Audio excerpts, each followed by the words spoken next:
Vamos então retomar nosso seminário sobre Joyce com Lacan e vamos entrar hoje no capítulo 4. É o penúltimo capítulo do Retrato de um Artista Quando Jovem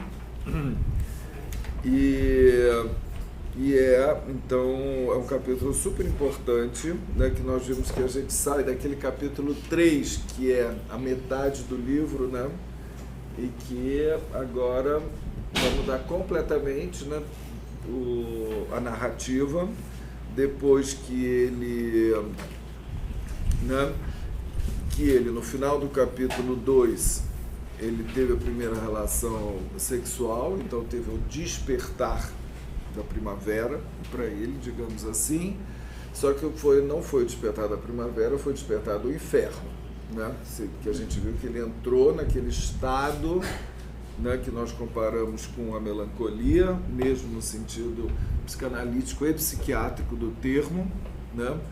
Vimos tudo que parece, assim, os sintomas corporais, as alucinações e tudo mais, né, que eu não vou retomar aqui. Passamos duas sessões no inferno, acho que basta, né, de temporada no inferno.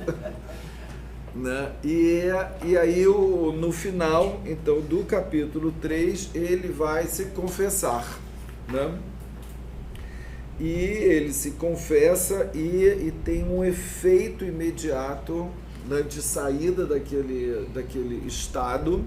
Aparentemente, a gente vai ver, né? Mas o efeito imediato é de um grande alívio que ele sai e daquele estado, digamos, melancólico, ele sai num estado de elação, né?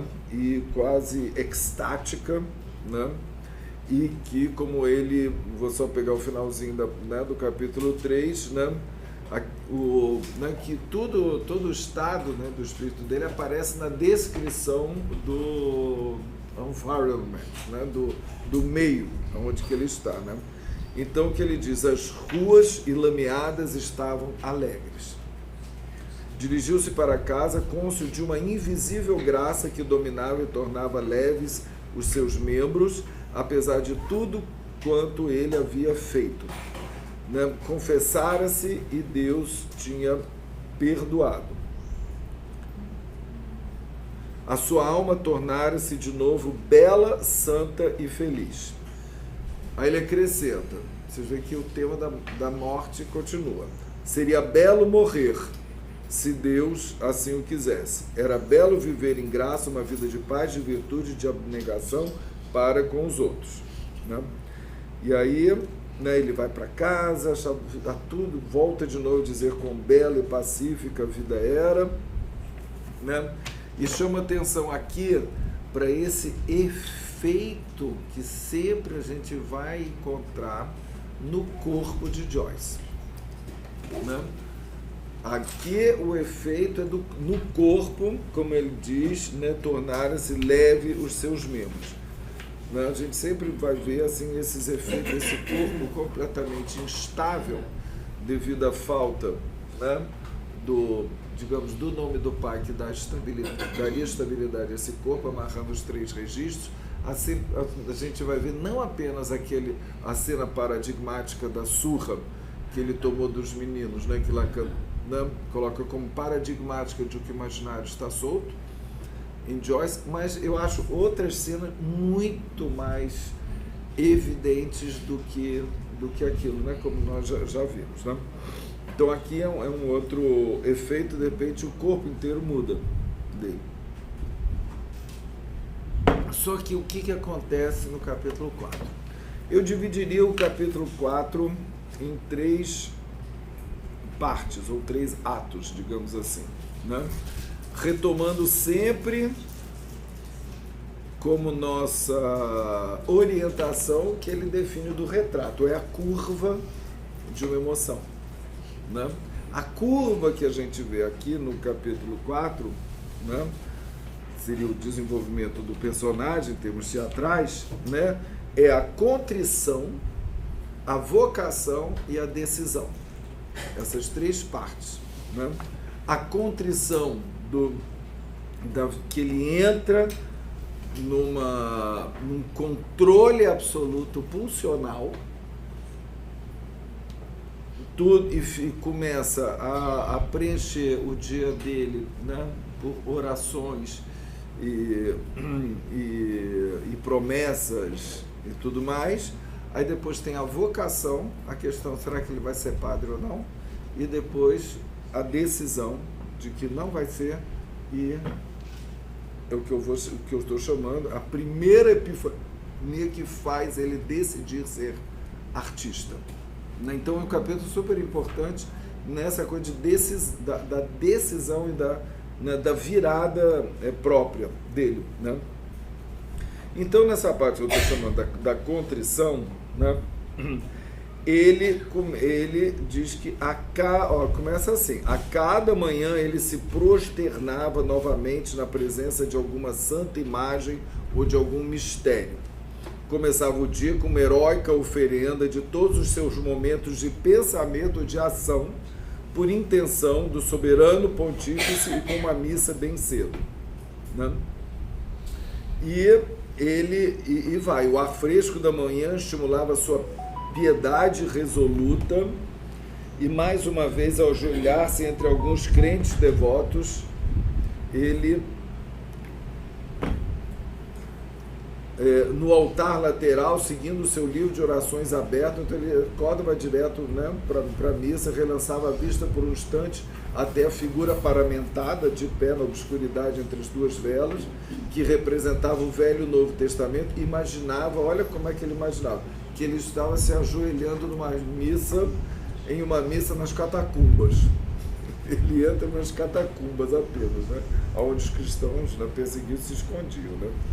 E aí ele fala, né, que ele conseguiu um triunfo espiritual, mas ao mesmo tempo ele se sente num purgatório. Ele não está no paraíso. E cheio de medo, perdido no meio do fogo do purgatório, que diferia do inferno somente não ser eterno, ele continua uma penitência. Está vendo aqui embaixo, na página 160? Ele continua uma penitência, e cada porção do seu dia era dividido, ele tem uma espécie assim de obsessionalização, digamos, né, em deveres de sua estada na vida. Cada pensamento, palavra e ação, cada instância da consciência devia ser feito de modo que vibrasse radiantemente no céu, né? E aí, então, o que acontecia? Ele saía de casa e ele carregava o rosário no bolso, né, da calça, de maneira que pudesse rezá-lo enquanto caminhava. Vocês veem que incrível como o dia inteiro dele vai ser pautado por isso, por orações, conferendas e não sei o que, o dia inteiro, né? Oferecia a cada um de seus 3 terços diários, para que a sua alma pudesse fortalecer-se em cada uma das 3 virtudes teologais, né, a esperança, o amor e a fé, né, numa oração tríplice. Então, e aí, isso tudo para afastar os 7 pecados mortais. Achei que era capital, mas aqui é de mortal. Aqui tinha frente que era capital, não mortal, não sei. Bom, e aí ele vai assim adiante, e aí olha que interessante como é que ele, digamos, interpreta a Trindade, né, do Pai, Filho e Espírito Santo. Ele vê as 3 pessoas da Trindade eram confusamente mostradas nos livros de devoção que lia. O Pai contemplando desde sua toda a eternidade, né, o Filho eterno, né, como no espelho, suas divindades perfeições. Não, o Pai contemplando, como no espelho, suas divinas perfeições. Um pai, Deus Pai, um pouco narciso, né, que fica no espelho contemplando as suas divinas perfeições, e disso gera o Filho eterno. E o Espírito Santo procedendo do Pai e do Filho. Olha que interessante. Olha a genealogia que ela faz dessa trindade, né? Que o Espírito Santo é um fruto do Pai e do Filho. Olha que coisa interessante, isso é mais o tema do pai e do filho que a gente encontra em vários momentos aqui no retrato. Principalmente o pai dele, né, que nós vimos, né, do pai decaído, né, e do filho que tem que sustentar um pai e que não sustenta desse pai derrocado, que nós vimos, né, principalmente na viagem a Cork, lembrando que Cork é rolha, né, desse pai rolha que não sustenta e esburaca, né, e principalmente o que vai voltar muito nesse capítulo aqui, a relação de Dédalo e Ícaro, né? Vocês se lembram, né, de Dédalo, que é o grande artífice com o qual, né, ele o que fez o labirinto do rei Minos, né, o labirinto do Minotauro, e Ícaro, seu filho, que foi o que morreu, né? Ele não se chama Stephen Ícaro, ele se chama Stephen Dédalus. A identificação dele é com o pai, não é com o filho decaído. Mas, na mitologia, o Dédalo e o Ícaro estão completamente juntos, né? E a gente vê também essa junção meio maluca que ele faz daqui. Não sei se ele tirou isso de alguém, mas, né, é o que está escrito aqui, né? O Deus se contemplando a si mesmo, gera Jesus Cristo e na relação com Jesus Cristo se pinta o Espírito Santo. É gerado, né? E aí tem a gente acompanha de uma forma muito forte aqui, né, a mortificação da pulsão.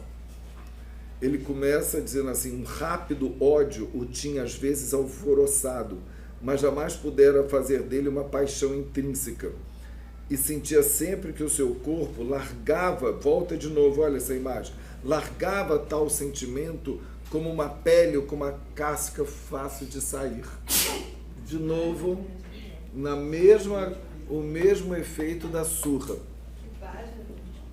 Aqui no meu, né, aqui da Civilização Brasileira, está na página 167. Aquele mesmo efeito no corpo que Lacan mostra que esse afeto, né, que ele isola como uma casca que cai de uma fruta, ele corresponde ao imaginário solto. Na interpretação de Lacan, a gente vê que isso retorna. Então, ele é a mesma coisa que ele tinha feito com ódio dos meninos que o surraram. Ele manda esse ódio embora como uma casca de uma fruta que cai, né? Aí ele vai falar do desejo, né? Tinha sentido uma sutil, negra e sussurrante presença penetrar no seu ser e aquecê-lo com um rápido desejo iníquo, né? Como o diabo, né? Assim baixando. Mas tal presença também essa deslizara por seus membros abaixo, deixando o seu espírito lúcido e indiferente. Mas um fenômeno corporal, né? Ele seja baixar, o desejo vem e vai embora pelo chão, né? No corpo. Aí, então, por exemplo, tal cria ele, era o único amor e o único ódio que sua alma podia abrigar, porque ele tinha que, né? Mas ele não podia deixar de acreditar na realidade do amor. Aí o amor é Deus, né? O amor é Deus, e ele, então, se inspirava imaginariamente, ele ia nas igrejas, e olha o que ele fazia, ficava olhando a arte sagrada, né? E a arte sagrada, né? O Lacan já mostra, né? Aponta isso no seminário 20, né? Como é puro gozo, né? Tanto não só a Santa Teresa, mas toda aquela paixão de Cristo, né, que é sempre representada, né, com muito gozo, muito sofrimento e erotismo, né? A gente vê muito assim. E aí ele diz assim: a atitude, aqui está na página 168, a atitude de êxtase, do êxtase na arte sacra, os braços erguidos e escancarados, os lábios entreabertos, os olhos voltados para cima, como no delírio, tornaram-se para ele uma imagem da alma em oração. Olha só, essa, né, algo do imaginário que ele toca assim, né, em transe diante do Criador. Só que nada disso adianta, porque ele vai ter que ficar se mortificando, eu diria, e fazendo a disciplina dos sentidos, né? Então, o que ele faz? Cada um dos seus sentidos foi sujeito a uma rigorosa disciplina. Aí, olha, para fortificar o sentido de visão, ele tomou como regra, olha que maluquice, você olhando, você é um doido varrido. Olha, ele anda pelas ruas com os olhos abaixados, ele não pode olhar para nenhum lugar, tem os olhos ficar fixos no chão, né? Os seus olhos evitavam não podia olhar para mulher nenhuma, tinha que desviar o olhar das mulheres, né? E aí, então ele andava com um livro assim para não olhar, e era assim que ele andava. Para mortificar sua audição, não exercia fiscalização alguma sobre a sua voz quando esta estava para romper. Não cantava, né? Ele era um cantor, né? Ele era um ator, adorava cantar. Quando ele tinha um ímpeto de cantar, ele se calava, né? E prendia a voz, nem assoviava, e não fazia esforço algum para se livrar dos ruídos, né? Todo lugar que tinha um ruído muito tenso, irritado, ele ia lá e ia sofrer aqueles ruídos, né? Mortificar seu olfato foi ainda mais, né, difícil, mas aí ele se obrigava a suportar cheiros fétidos. Olha só, vocês vão ver que ele vai declinando todas as pulsões, né? A pulsão escópica, a pulsão invocante, aqui a pulsão anal, né? E também ele sentava ou deitava nas posições mais incômodas possíveis de propósito. Gente, olha, ele saiu do inferno e olha onde que ele entrou, né? Então ele diz aqui, fundir a sua vida no nível comum das outras vidas era-lhe mais árduo do que qualquer abstinência ou oração. Todo convívio social, né, se tornou um desvio dessa disciplina para ele. Então ele não suportava, né? Era difícil.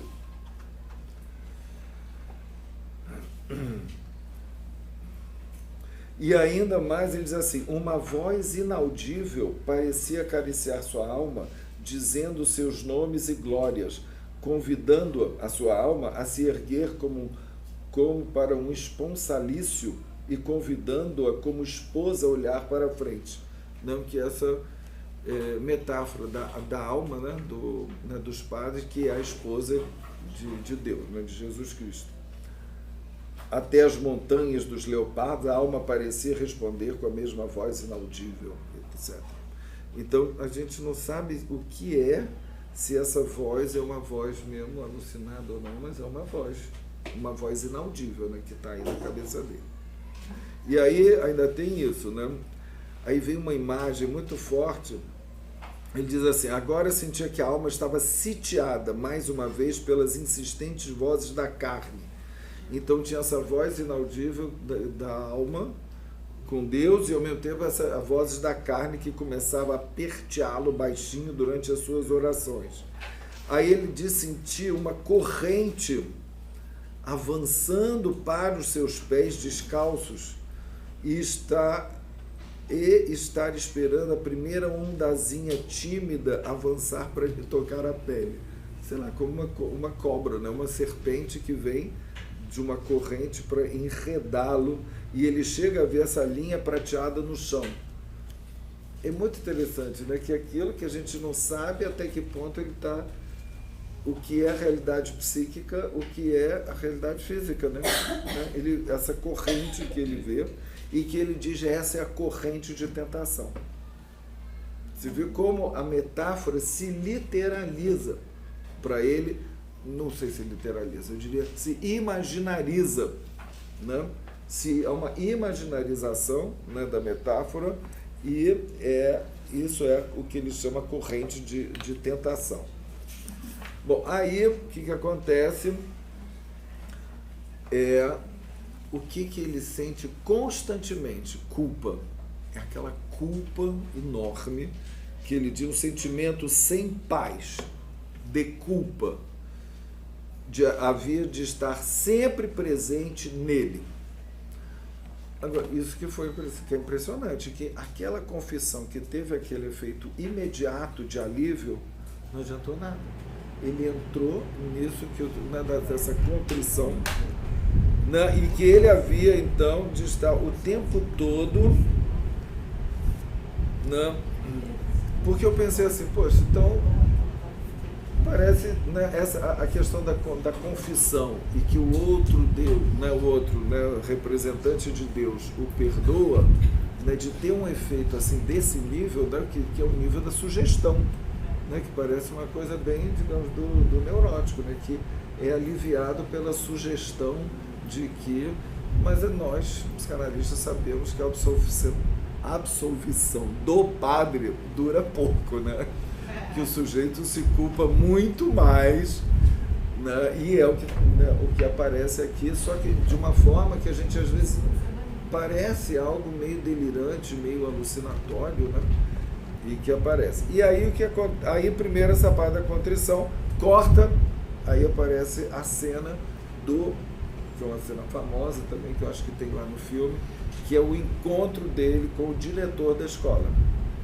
E o diretor da escola, e é muito interessante que ele descreve toda essa cena de uma forma muito distanciada, né? Parece um filme. Ele escrevendo a silhueta do diretor, o diretor falando e tal, né? Ele descreve com um distanciamento muito grande, de uma forma muito interessante, né?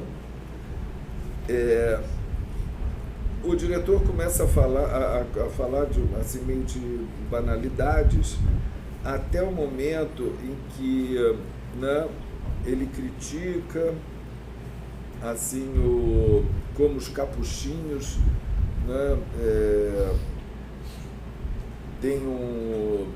usam uma batina muito extravagante, que não deviam usar essa batina muito extravagante. Ainda quando eles saem de bicicleta, eles têm que, como é que se diz, arregaçar a saia da batina e ficam então ridículos andando de bicicleta, e por isso que eles são chamados na Bélgica de les jupes. Jupe é saia, né, em francês. Então é les jupes, os saias.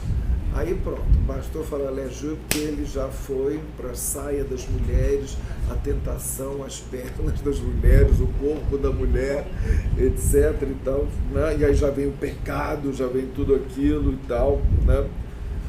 Mas ele fica tentado pela identificação com os padres, dizendo, não, os seus mestres, mesmo aqueles pelos quais não sentia atração, lhe haviam sempre parecido padres inteligentes, sérios, prefeitos, atléticos, né, e altos espíritos. Então ele tem aí uma, digamos, eu diria, uma tentação de identificação com os padres, né, para poder, digamos, vencer a tentação do pecado, né?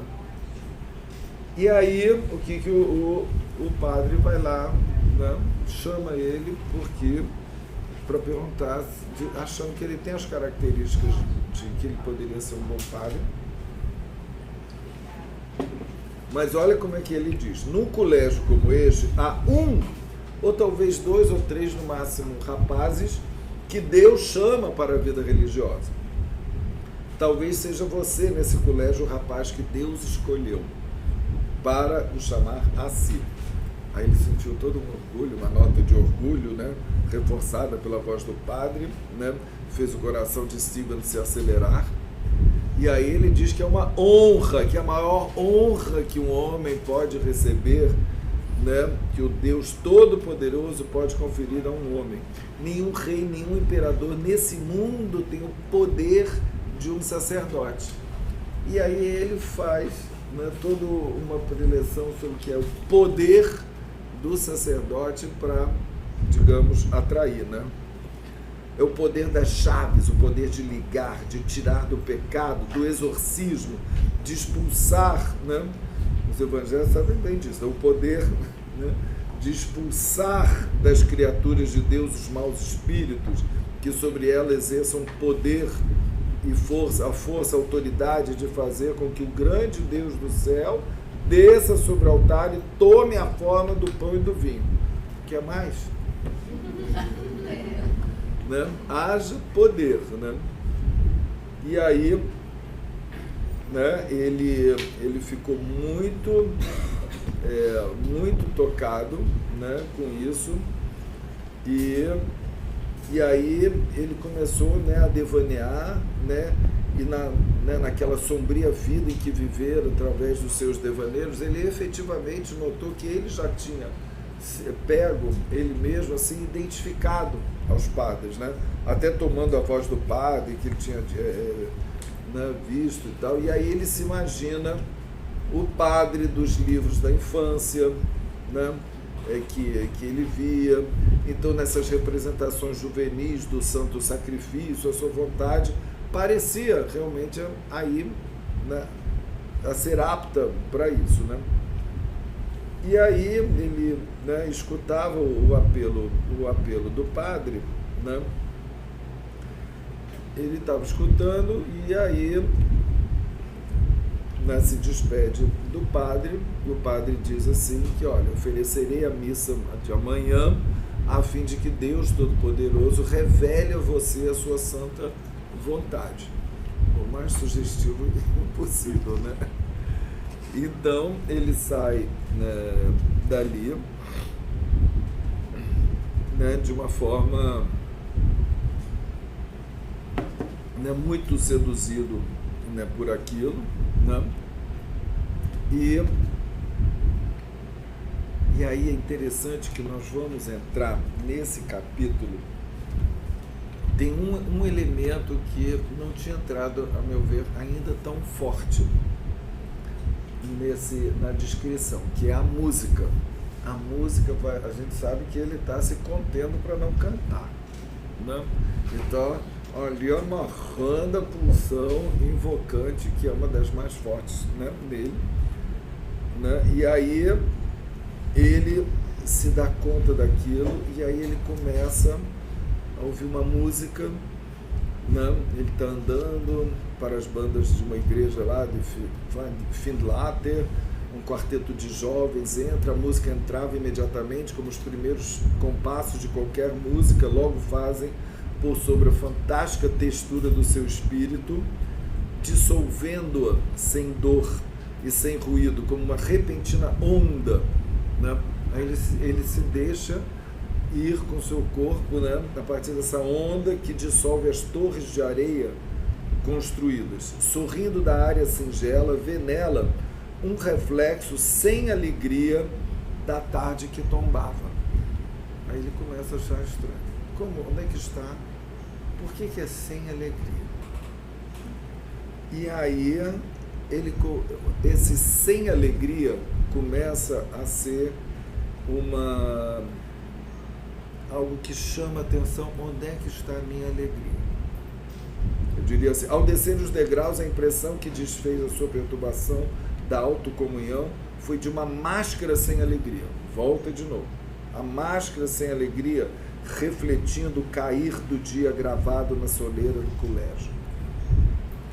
E aí o que vai acontecendo? Ele vai se imaginando na vida de padre e entra em horror com essa vida, né? O que o esperava era uma vida grave, ordenada e sem paixão, uma vida sem cuidados materiais, né? Aí ele continua, né? O frio e a ordem dessa vida repeliam-no. Viu-se levantando-se na friagem da manhã e descendo em fila com os demais para a missa bem cedo, tentando em vão lutar, ajudado por suas orações com seu estômago, que enjoado e fraco fazia desfalecer. Viu-se sentado durante o jantar com a comunidade de um colégio. Que faria então dessa sua timidez, de tão profundas raízes que sempre o impedia de comer ou beber sob tetos estranhos? Que seria feito do orgulho do seu espírito, que sempre o fizera considerar-se um ser à parte, né, em todas as ordens? Então, isso de entrar no convívio do social, né, de um seminário, né, do convívio com os padres, que os padres não têm privacidade nenhuma. Não sei se vocês conhecem de perto, né? Eu já tive vários pacientes padres, agora inclusive, né? Eles não têm privacidade nenhuma. Eles dormem junto com, às vezes no máximo num quarto sozinho, mas comem em comunidade com as outras pessoas. Eu acho que o banheiro deve ser sozinho, mas não deve ser muito mais que isso, né? Mas tudo em comunidade, então eles não têm privacidade nenhuma, né? Então, né, ele pensando o que seria isso, e ele com esse horror, e o que ele diz aqui, que a gente já sabia, essa coisa dele se sentir um ser meio especial, né? Que vai ser algo, né, que o próprio Lacan se pergunta se ele se identificava com o Redentor, que tem algo do delírio de redenção, né? Aí de repente ele vê o reverendo Stephen Adams, SJ, né, ele vê assim com uma placa. Aí o que ele diz que é importante? O seu nome, essa nova vida, pulou em caracteres diante de seus olhos, e a isso se seguiu uma sensação mental de uma cara. Ele viu uma cara indefinida, uma cor de cara, de uma cor de cara. A cor esmaeceu, ficando, porém, logo forte como a mudança para vermelhidão, de um pálido tijolo avermelhado. Seria essa vermelhidão crua, quase apoplética, que tantas vezes vira nas manhãs hibernais sobre as papadas escanhoadas dos padres?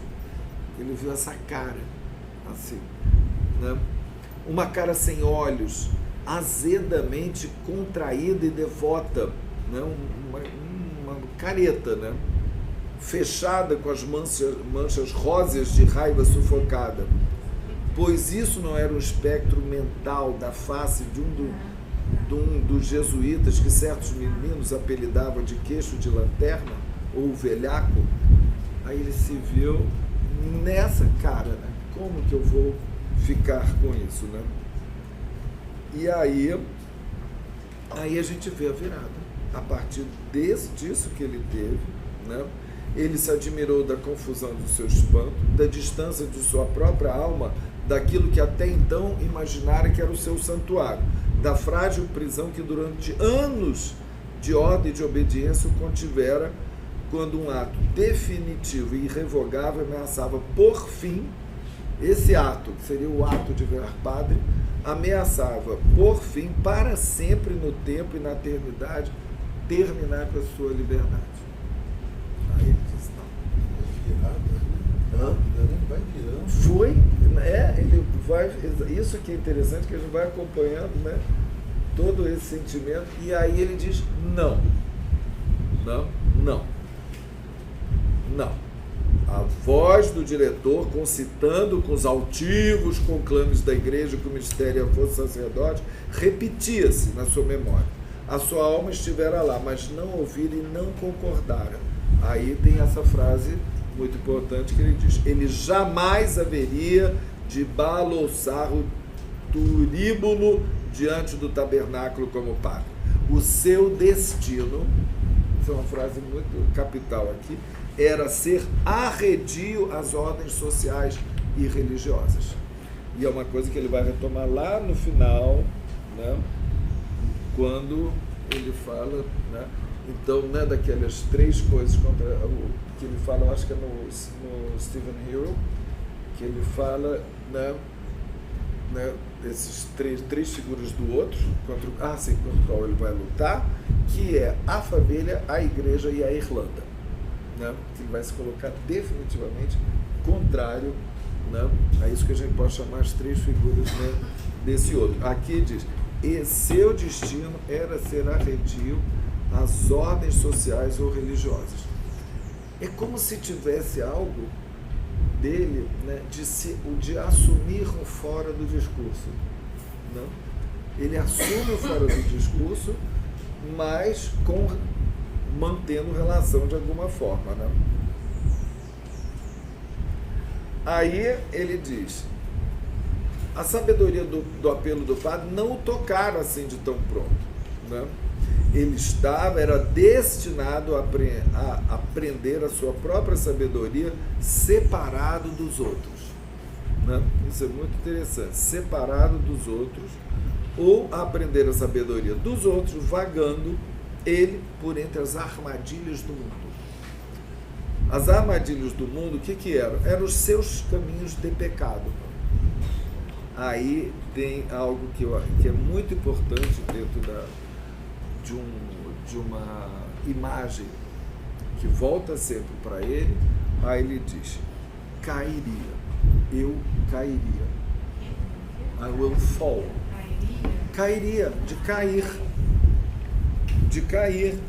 Ainda não tinha caído, mas haveria de cair silenciosamente em dado instante.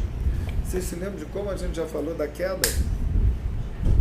No início do capítulo 3, as sucessivas, a queda, né, dos anjos, a queda de Adão e Eva do paraíso, e principalmente a queda principal, que é a queda de Ícaro, né, que se descola do pai e cai, e morre. Né? Então, essa metáfora da queda, né? Essa queda dos ideais, né? E queda dos ideais, exatamente. É uma boa imagem da gente falar que são a queda dos ideais. Os ideais não é em função do ideal dele. Que? Essa queda dos ideais não é em função do ideal dele. Sim, mas a queda dos ideais do outro, né? Desses ideais ao qual ele fora, né, inculcado. Família, religião. A pátria, a família, né, e a religião. Né? Mas aí a gente vai ver, ele ainda não erigiu, né? Como é que ele vai se levantar. Vai aparecer daqui a pouco. Acontece muita coisa, né? Digamos, em poucas... Né? E aí, o que acontece, né? Quando ele toma essa decisão, né? Ele diz não cair, era dificílimo. Aí ele vai se empenhar em cair. Olha o que ele diz, não cair é dificílimo. Ou seja, a gente deixar esses ideais cair é muito difícil mesmo. Né? E sentir o lapso silencioso da sua alma, tal como estaria dentro de um dado instante a vir, caindo, mas ainda não caída, ainda sem cair, mas prestes a cair. Então ele está esperando a queda, essa queda, né? Vamos ver o que acontece, né? Que é maravilhoso, que vai ser quando ele vai decidir, né, a ser ativo. Aí corta, ele vai para casa, aí tem o quê? Mais uma vez, né? Um encontro em que estão todos os irmãos numa cena assim meio lamentável, numa casa já pobre. Ele tinha milhares de irmãos, 10, né? 9 a 10 irmãos, né? Ele era o mais velho. Todos os irmãos estão sentados com uma xícara de chá e vários pedaços de pão, que eles tinham acabado de tomar um chá com pão, né? E aonde ele perguntou onde é que estão os pais, ele disse procurando mais uma outra casa. Eles vão mudar de novo. Vocês se lembram que eles têm mudanças sucessivas que ele vai empobrecendo e vai para casas cada vez mais pobres e que eles vão alugando, o pai não dá conta de pagar aluguel, vai cair. Então ele tem um anúncio, né, dos pais, assim, cada vez, né, mais pobre. E aí entra de novo a música, um irmão começa a cantar, daqui a pouco tem o coro de todos os irmãos cantando, né? E ele vendo aquela cena dos irmãos cantando, e aí ele acaba entrando e cantando de novo, né? E aí ele vai embora, ele sai dali, né? E aí ele lembra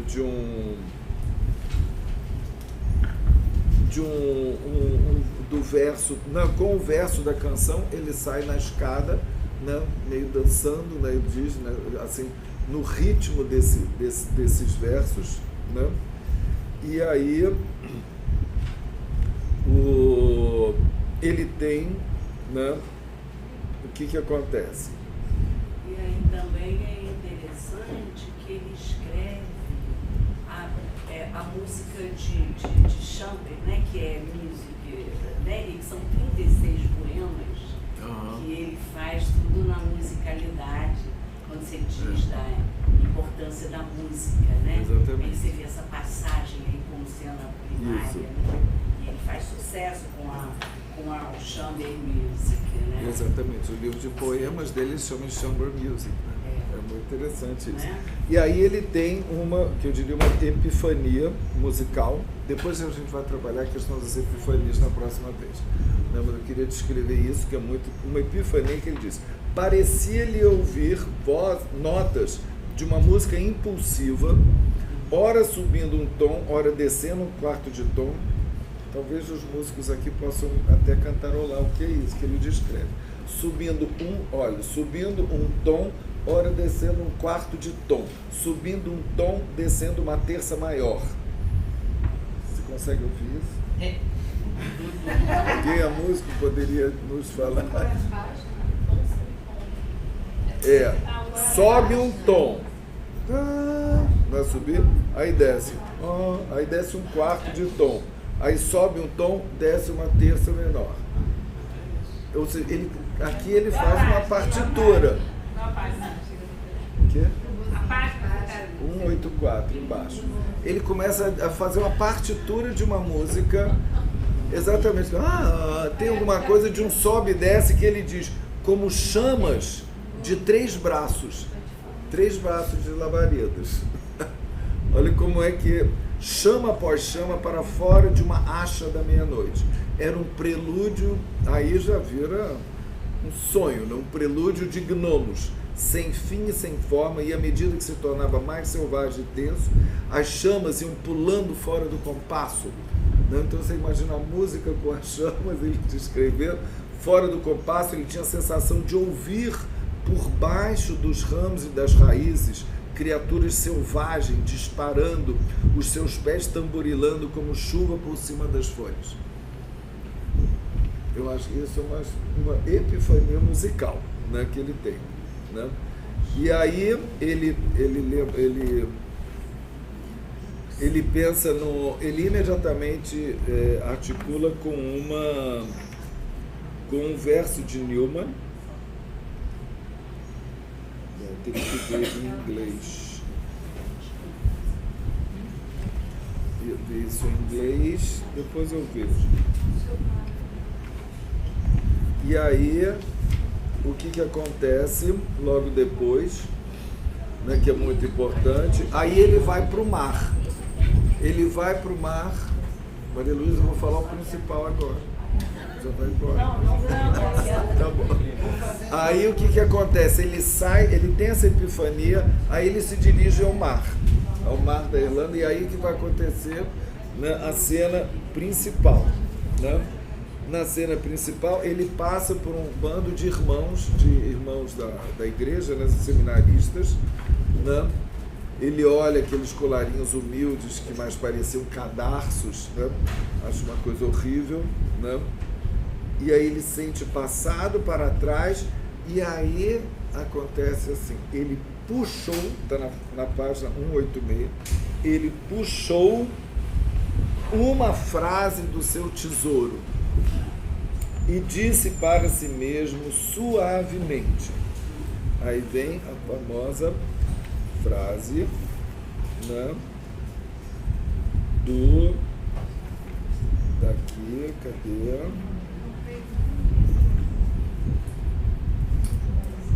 A day of dappled seaborne clouds.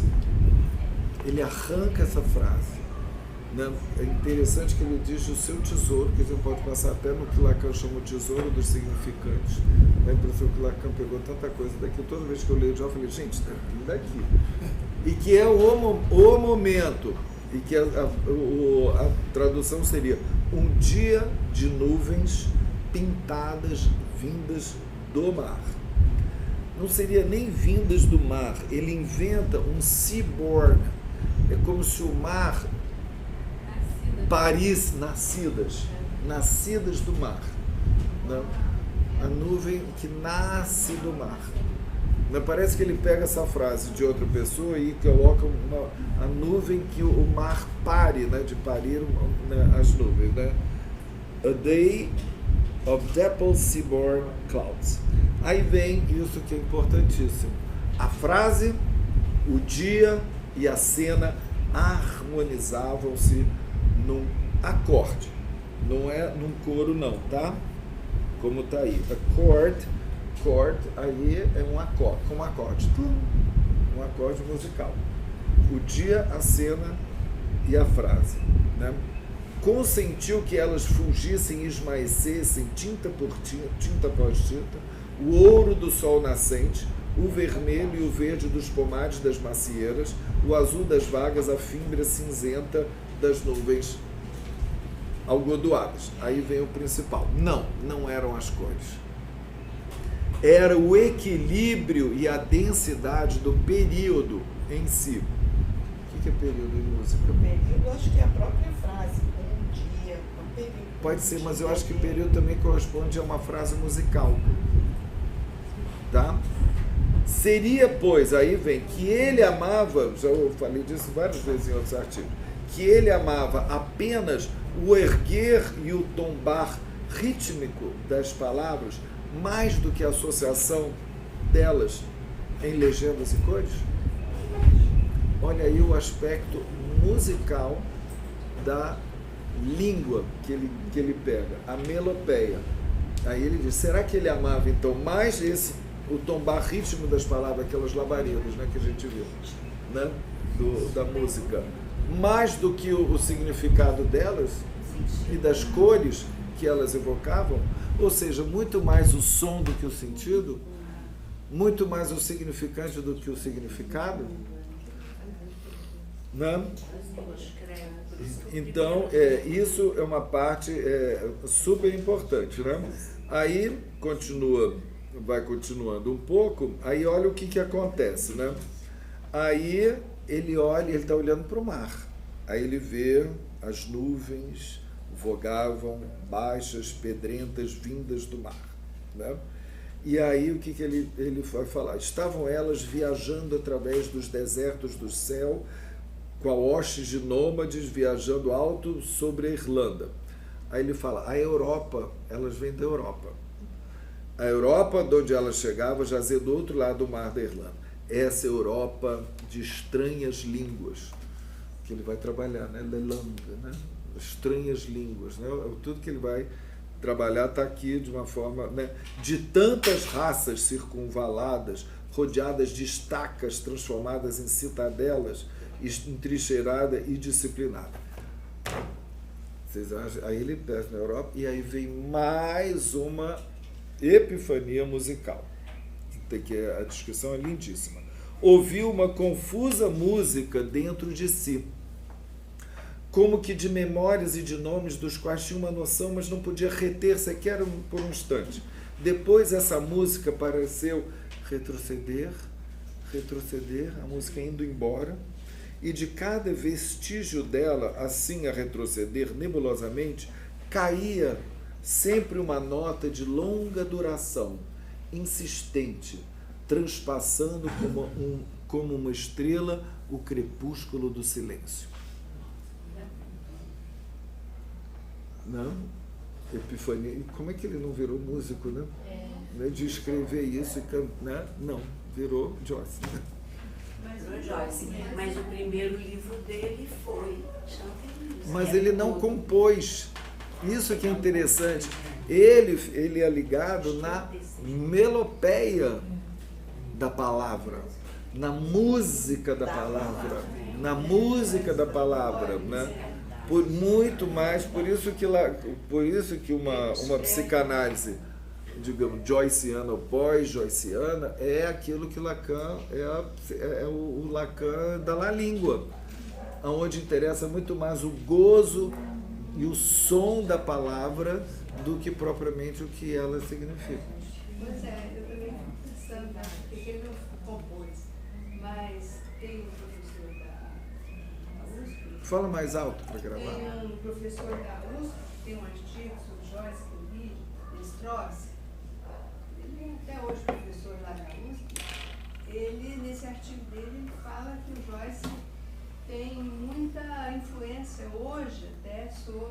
composição de óperas. Olha só. Né? Arthur Mertrovsky. Mas ele não escrevia, né, uma linguagem musical. Né? Não. Não era partitura. Não era uma partitura. Mas é interessante. A grande diferença é ele não escrevia. O Dali, como muitos músicos, vai lá, né, e escreve a música. Né? A inspiração, né, de compositores vem assim. Né? Já convivi com compositores que está parado assim, parece que ele está tendo um surto e ele está ouvindo, e vai lá e depois escreve. O que é? É um surto musical, não é? Então tem algo assim que é muito interessante, né? Que a gente vê que o surto, adorei esse termo, o surto musical, né? O que seria a inspiração musical, gente, é uma coisa do real muito perto da alucinação, não é? Você vê que o real, né, aí da criação tem algo que é muito perto, né, do que a gente poderia chamar de alucinação. Você acha que poderia dizer que as letras para ele seriam equivalentes a notas musicais? Podia ser, né? Ou então uma letra musicada. Né? É uma letra musicada. Né? Aí tem uma coisa interessantíssima que vem, né? Que é o que ele está olhando para o mar, deve ser verão, e os colegas deles estão todos no mar, brincando, né? No mar, curtindo, né? E ele está ali, diante do mar, tendo essas epifanias e tudo mais, né? E aí eles começam a chamá-lo. Só que o chamam em grego. Não é só esses caras, né, do Colégio Jesuíta para fazer brincadeiras em grego, né? E aí ele é chamado pelo o nome, né, que é Bos Stephanos.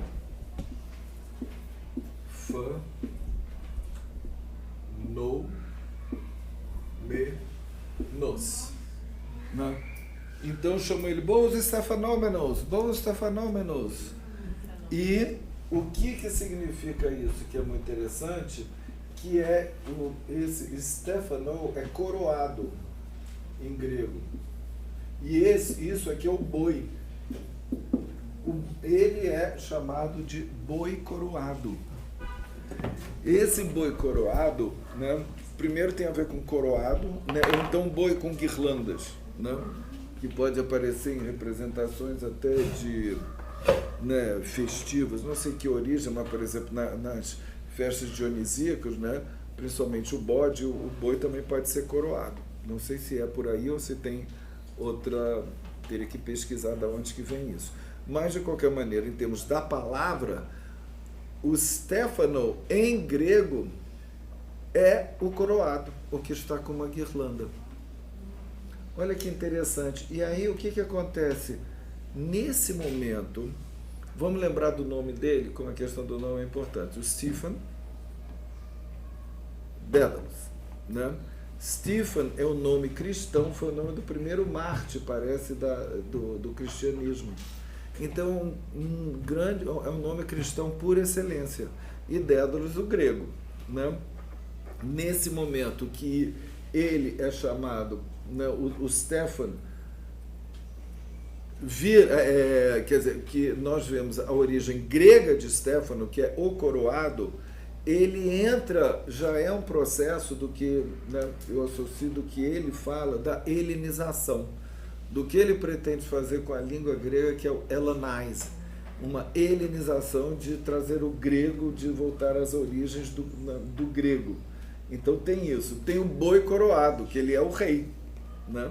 Que ele é o coroado, então que ele se afirma como aquele ser à parte da massa, né? Como aquele ser excepcional e que, né, algo do que ele vai redimir toda a raça, né?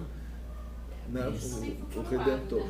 Hã? Cristo também foi coroado com uma coroa de espinhos. É, Cristo. mas aqui a referência é grega, né? É pré-cristã. Mas ele vai da religião, Hã? Ele traz essa coisa religiosa do pai, do filho, Sim, né? sim. Sim, mas aqui é uma outra... Entende? E o que ele está querendo fazer? Ele está querendo deixar cair essas referências para inventar a dele. Nesse sentido. Então vai para o grego. Vai para o grego e fica... Ele vai, é o boi coroado e o Dédalus, é o pai, é o grande artífice. Não? Não é o Ícaro. Não é o Ícaro. O Ícaro se aproximou demais do Sol e derreteu a... Foi. Asa de cera. É. O Dédalo tinha um desejo prevenido. Exatamente. E o grande artista, né?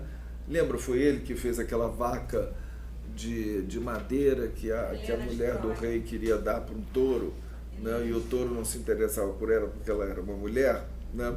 E o Dédalus, que era um arquiteto, um artesão, um artista, né? Ele fez uma vaca de couro, ela entrou, o boi lá foi, né? E transou com a vaca de couro, né? E deu o Minotauro. Né? Então ele é esse artífice que fez o labirinto, era um grande arquiteto. Hã? E aí ele se identificou. Aí depois que tem isso, né? Aí é muito interessante que ele fala né? Ele faz uma descrição daqueles meninos adolescentes com aqueles corpos horríveis, que não é nem homem nem criança, magrelos e brancos horríveis, que ele fala, né? Uma nudez molhada, ele deu aí ele fica falando, né?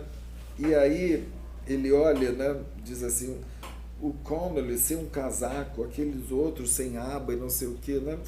E aí ele fala uma coisa, dava pena vê-los, e era que nem a dor de uma pranchada ver as marcas da adolescência que lhes tornavam repelente a miserável nudez. Olha o que ele fala sobre o corpo agora, olha que interessante. Talvez estivesse ali se refugiando em número e estardalhaço do secreto temor de suas almas. Ele, porém, mais uma vez, apartado deles e calado, recordava-se em que pavor permanecia do mistério, em que pavor que ele tinha, né? E que permanecia do mistério do seu próprio corpo. O mistério do corpo falante do Lacan. Né? Desse mistério do seu próprio corpo. Né? E aí ele volta a ser chamado Stefano Dédalus, Bose Stefano Dédalus, e aí ele vai ver o Dédalus. Ele vai ver a imagem do Dédalus aqui. Como nunca antes, o seu nome estranho lhe parecia uma profecia. Né? Tão indefinido como ora lhe parecia o ar quente e cinzento, tão fluido e impessoal o seu próprio feitio, que todas as horas era um só para ele. Agora, ante o nome do artífice fabuloso, o Dédalus, lhe parecia ouvir o ruído de sombrias vagas e ver, aí ele vê uma forma alada voando por sobre as ondas e vagarosamente escalando o ar. O que significava isso? Seria uma estranha divisa do frontispício de um livro medieval de profecias de símbolos? Esse homem voando como um falcão para o sol por sobre o mar? Uma profecia do fim para o qual havia nascido?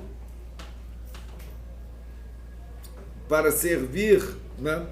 E que andar à procura por entre os nevoeiros da infância e da puerícia, um símbolo do artista forjando de novo na sua oficina, com matéria inerte da terra, um novo ser alado, impalpável e imperecível?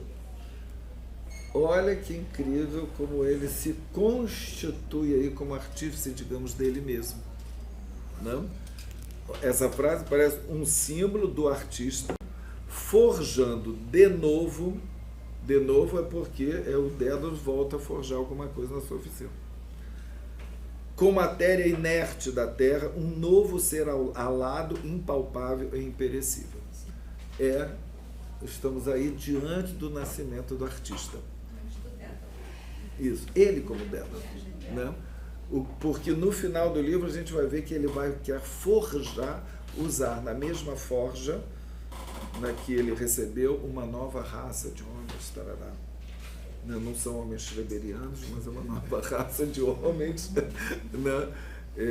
Que saem dessa mediocridade, do senso comum, etc. Aí ele entra numa coisa muito bonita, que é um êxtase, né? Que é o próprio êxtase, podemos dizer, que eu acho que seria a própria definição do que seria o genus freudiano, o gozo artístico. Aí ele diz assim: seu coração tremia num êxtase de medo e a sua alma estava num voo. A sua alma estava se alando do ar, ar acima para lá do mundo. O corpo, sabia ele, estava purificado por um sopro, libertado da incerteza, e se tornara radiante, diluído no elemento mesmo do espírito. Um êxtase de voo tornava radiante os seus olhos, desordenada a sua respiração e trêmulos selvagens radiantes os seus membros arrebatados pelo vento. É uma descrição de um êxtase, né? De êxtase mesmo, né? Que seria o êxtase artístico, né? Um êxtase sem outro, né? Hã? Não é igual da Santa Teresa. Pois é, a Santa Teresa descreve um êxtase religioso. Nós estamos vendo aqui a descrição de um êxtase artístico. Eu digo o genus do Freud porque quando ele, lá nas primeiras páginas do Para Além do Princípio do Prazer, ele vai listando, desde o jogo do Fordá, a repetição do Édipo, a repetição na transferência, como existe alguma coisa para além do princípio do prazer, a última coisa que ele dá exemplo é o gozo dos espectadores na tragédia. Esse que é o gozo artístico, e ele diz assim que eu diria, em Freud, o terceiro nome, o terceiro tipo de satisfação, que é o genus. Né? Ele vai chamar esse gozo do para além do prazer de genus, que é diferente, né, do lust e diferente da Befriedigung.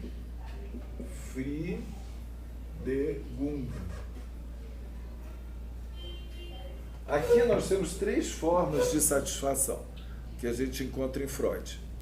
O lust, que é o prazer, do princípio do prazer. Né? O princípio do prazer é igual ao princípio de constância. Né? A gente não quer nem muito nem tão pouco. Não quer pouco para não ficar frustrado, não quer muito também é over. Né? É que esse princípio da constância que faz o recalque, permanecer todo o recalque, assim, tipo, é o ok. Né? É o tá bom, tá ok. Befriedigung é a satisfação mítica da primeira satisfação da infância, né? A famosa primeira mamada, primeiro objeto que encontra, né?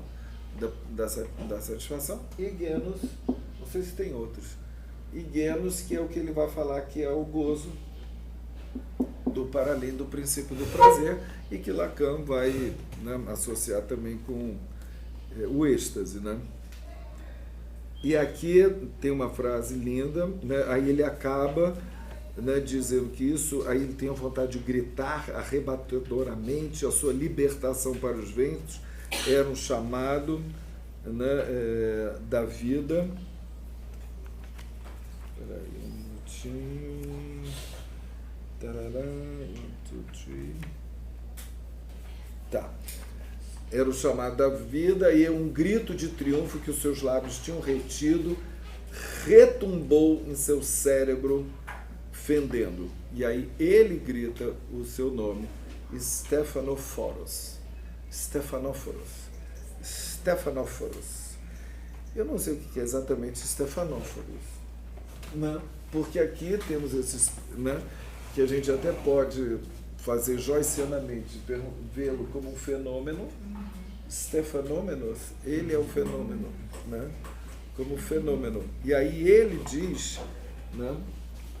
Aí ele se chama de Stephanophoros. Ele mesmo grita, né, o seu próprio nome, esse Stephanophoros. Eu só sei que, não sei o que quer dizer em grego, teria que pesquisar. Mas se a gente for cortar a palavra? É elemento de formação propositivo de origem grega que exprime a ideia de que tem, que produz, que traz consigo. Ai, que ótimo. Gente, maravilhoso. Isso tem a ver com São Paulo? O que produz. Hã? Isso tem a ver com São Paulo? Eu tudo a ver. É um nome que ele se dá ao Stefan Foros, né? Ou seja, aquele que produz. E se você for decupar a palavra joycianamente, o que nós vamos encontrar? O Stefan e Foro.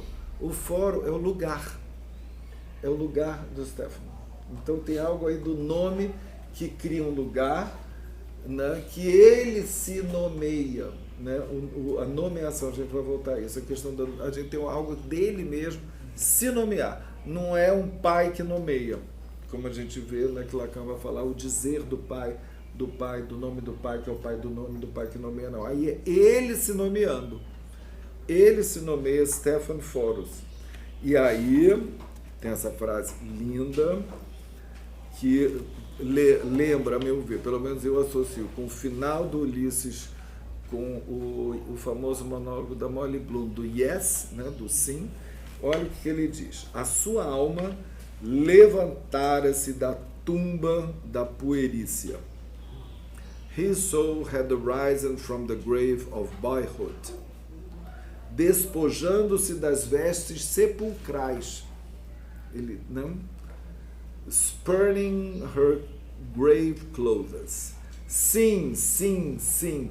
Ele iria criar magnificentemente, com a liberdade e a força da sua alma, como grande artífice, cujo nome usava uma coisa viva, nova, alada e bela, impalpável, imperecível.